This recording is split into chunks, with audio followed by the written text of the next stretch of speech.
Otto Anderson is a 63-year-old widower, living in a row house in suburban Pittsburgh, Pennsylvania. 6 months after losing his wife Sonia, a schoolteacher, Otto has become a cynical, fastidious curmudgeon, pushed into retirement from his job at a steel plant. He cancels his utilities and plans to kill himself to join his late wife, preparing to hang himself. Otto is interrupted by the arrival of new neighbors: pregnant Marisol, her husband Tommy, and their daughters Abby and Luna, who try to befriend him. When he attempts suicide, the noose collapses from the ceiling, so he visits Sonia's grave, and has flashbacks to their past. As a young man, he was rejected from the army due to his hypertrophic cardiomyopathy, and met Sonia on a train, where she lent him a 1964 silver quarter he has kept ever since. Otto helps his neighbor Anita with her radiators, despite holding a grudge against her husband Ruben, a non-responsive stroke survivor. Otto attempts suicide again via carbon monoxide poisoning in his garage, thinking back on his and Sonia's courtship, but is interrupted by Marisol when Tommy breaks his leg after borrowing Otto's ladder. Otto reluctantly drives Marisol and the children to the hospital, where he assaults a clown for taking his quarter during a magic trick. While waiting on a train platform for another suicide attempt, Otto remembers his graduation from engineering school. When he asked Sonia to marry him, he saves an older man who falls onto the tracks, and lets himself be pulled to safety at the last second, when his neighbor Jimmy rescues a stray cat but turns out to be allergic. Otto reluctantly adopts it. He confronts a teenager named Malcolm for delivering unwanted advertising circulars, and the boy recognizes Otto as his former teacher's husband, recounting that Sonia supported him as a transgender student. Annoyed by Marisol's inability to drive, Otto gives her lessons.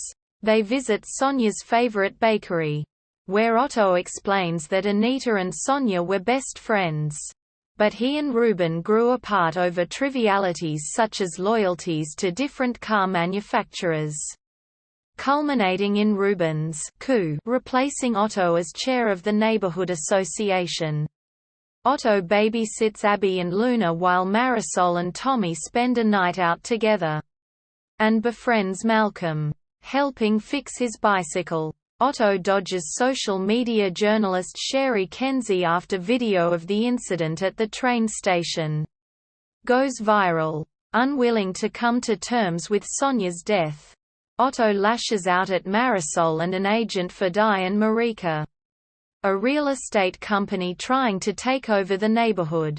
He prepares to commit suicide by shotgun, remembering the bus crash on a romantic trip to Niagara Falls that caused a pregnant Sonia to lose her baby and become a paraplegic.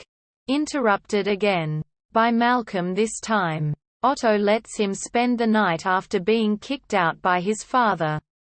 Otto learns that Di and Marika are conspiring with Ruben and Anita's estranged son, leveraging Anita's secret Parkinson's diagnosis to buy their house and put Ruben in their nursing home. He resolves to fight them and asks for Marisol's help, finally explaining Sonia's stillbirth and disability, his frustration at the inaccessibility of the Di and Marika housing development, and how he was voted out as association chair after a heated confrontation with the company.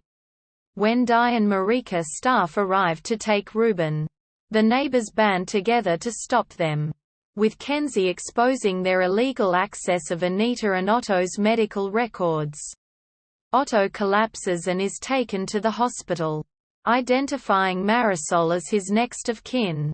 She is amused to learn his heart is too big, then goes into labor and gives birth to a son, Marco. Otto gives Marisol and Tommy the crib he built when Sonia was pregnant, gifts his car to Malcolm, and grows closer with his neighbors. 3 years later, Tommy notices Otto has not shoveled his walkway. And he and Marisol find that he has died of heart failure.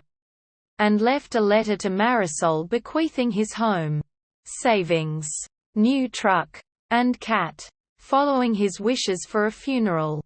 The neighbors gather to remember Otto.